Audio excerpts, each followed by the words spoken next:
I go to the nearby park and stretch. And a lot of times when I'm there, I'm stretching and I'm meditating, and I see a lot of neighbors come and go, and we get the chance to talk. Oftentimes I have found the folks that I've ran into, they're always apologizing, saying like, oh, I didn't mean to disrupt you, or I didn't mean to interrupt you. And I tell them, please interrupt me. Please disrupt me. And I just kind of think about life and how we've somehow have put so much control and seclusion and barriers, verbally and non-verbally, for people to not disrupt us. Like, we've created this weird new reality where we just keep to ourselves, you know? And that's honestly a big reason why I'm creating Death to Distraction, because I'm just like, if we put a death to our phones, obviously with boundaries, and us being in control of it, then we allow for those moments of spontaneity to happen. And for me, what I realized is that I was not experiencing as many spontaneous connections anymore. And I was just like, what's happening in the world? And I'm someone like, I love being in third spaces. So I love, being in coffee shops. I love being in bookstores and libraries and churches and on the bus, on the trains, on the trolleys, on the ferries. I just love being around people. And I just noticed over the past decade, just a decline of spontaneous connection. And so I was like, I gotta do something about this. And I say that because I was doing my own work of breaking my addiction with my device, and was like, okay, like everyone is like on their devices now. We're living on our devices. I was all like, it's non-verbally creating a barrier between us. Like, think about it. Every time you pull out your phone, it's because you're most likely bored. You're standing in line for your coffee, you're waiting at the grocery store, you're waiting in line at the post office, you're on the bus, you're sitting in traffic at a traffic light, you're in the passenger seat. You're pulling it out, one, because either you're bored, or two, because we're addicted. We need the dopamine hits, right? And so going back to like being disrupted, like think about those times when you are standing in line, specifically at a coffee shop. I say this I've been a barista for almost a decade. You think about when you're standing in line, and just for a moment, I see it all the time, just for a moment, you look around and you see if there's anyone interesting enough to potentially interact with. The reality is you're probably not going to say nothing, because instantly your phone is right in your pocket and you pull it out. I see it all the time. It's so odd. Like the last time I worked in a coffee shop, it was just kind of more of a grab and go. And it was just so weird just watching people it was such a small space and they were just all on their phones. I was like, you literally have a human, you have a whole world, you have a whole, archive of stories standing right next to you. And you're still choosing to pull out your phone.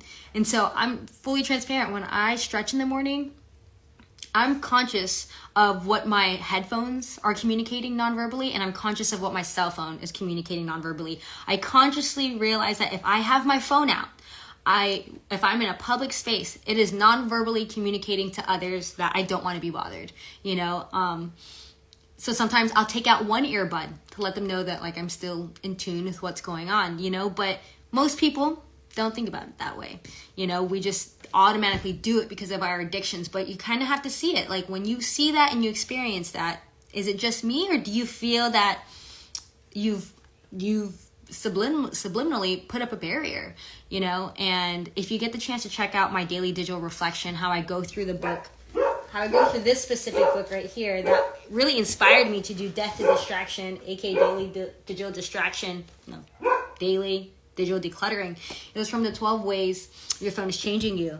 And so I think I've synthesized and summarized up to chapter 6 at this point. And one of the things it talks about is that when you pull out your phone, it subliminally says to other people that you're better than them and that everyone around like is boring to you.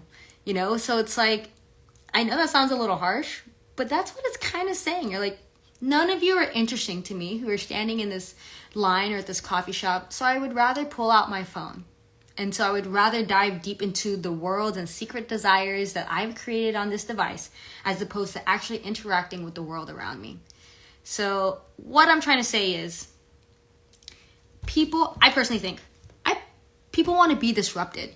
I think people want that they want pattern interruptions.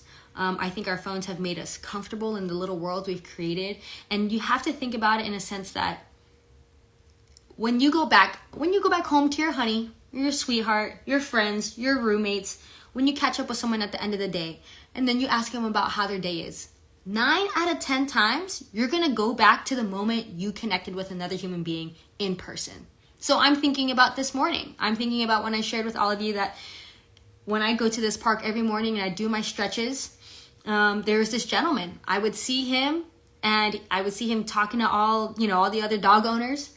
I personally think he has the coolest dog in the park, based off what the dog is able to catch and how far he goes. And I just knew, I was like, that's the guy that like attracts like, And so we had our second conversation today.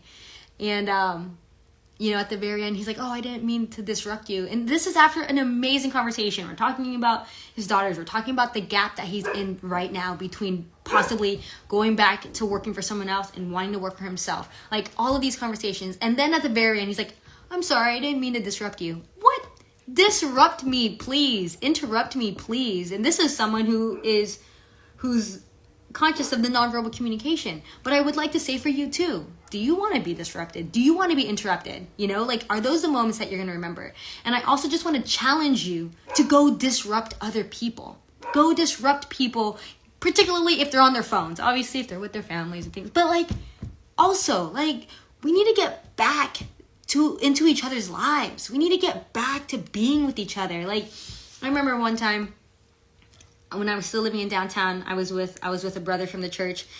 And it's downtown and all the windows are pretty exposing. I think this particular apartment complex was all windows. And I remember him saying, he's like, oh, I would hate to live in that place. He's like, everybody can see everything that you're doing in there. And I was like, brother, what do you think we did back in our tribal days? There was no walls between us. There was a piece of cloth. I was like, we were all up in each other's business, And then, now that I think about it, when I had Toastmasters yesterday, one of my favorite ladies there, her name is Sharon, we were talking about Halloween, and we were talking about any traditions we may have, and she was sharing about how she looked forward to Halloween, one, because it's the eve of her birthday, but two, because she had the opportunity to go around and just take a sneak peek into people's homes as they open their door to give them candy, and now to give her grandchildren candy. And it's just whole worlds and lives are being lived around us. But what I'm just so adamant about is that I don't want us to spend our whole lives on this thing, y'all. As I'm working on this death to distraction workshop and I'm looking up statistics, right? At the end of the day, I'm looking at statistics and it's saying we're spending about 12 years of our life on our phone, And so I believe I said in the last video how I watched the Muhammad Ali interview back from 1971 or 1976, and he says that you have about, after all the traveling, after all of the schooling, after all the taking care of yourself, taking your shower, making sure you get sleep and all that stuff, you have about 16 years to be productive. So if we're spending, and this is the 1970s, so if we're spending 12 years on our phone doing the mathing, we technically only have 4 years at this point. And so that's what I'm trying to say. When it comes particularly to this book, and within the foreword or the preface, it talks about don't groom your mule. Make your mule work for you. Imagine if we were back in Jesus's day and you had a mule and all you did was groom it. No, absolutely not. You're going to go make that mule work for you. I mean, I don't know what mules used to do, but if I had a carabao, you know what I mean? If I was back in my homeland, I was I'm going to make that carabao work and toil the land and toil, the soil. And we're going to plant some seeds and we're going to harvest when the summer comes, whatever the case may be. But y'all, we're grooming this mule. And so anyways, at the end of the day, I just want to come on here, be conscious as you're in public spaces, what your phone is non-verbally speaking to other people. And I hope that you get to a point that you have the courage that when you see someone, when you see someone that you want to engage with, that you have the courage to go pattern disrupt their lives that they've created for themselves in that moment, and realizing if they have their phone out, maybe they do want to be disrupted. Maybe they do want to be interrupted. Maybe they do want that moment of connection with another human being. I personally think that's what most of us want. and yet none of us are doing it. So I hope that this encourages you and gives you the courage to be that person as you go through your daily life. Realizing the reason why we're on our phones, one, because we're addicted and so we want to get our dopamine hit, while we're also getting our other caffeine hit and dopamine hit while we're waiting in line there. But two, if everyone's on their phones, it's because we all want to feel connected. And the reason why we're on our phones is because all of the stories, being storytellers and loving stories, our phones have become the new fire, have become the new campfire. So yeah, it makes sense that we're all on our phones. But like, y'all, we're already here with each other. So be a pattern disruption, interrupt people's lives, get into the messiness of all of that, hear people's stories who are standing right next to you, and don't apologize for interrupting someone else's thing that they're doing. I promise you, at the end of the day, 9 out of 10 times, the thing that you remember most is when you connected with another human being. So be that person of connection as you go through your daily lives. All right, I appreciate you. I love you. I'm going to get back to these cold outreaches. I do want to document here that I got a response back. So hey, I'm going to take that as a win-win, and let's see where it goes from there. So it is really about just showing up, putting in the reps, putting in the time.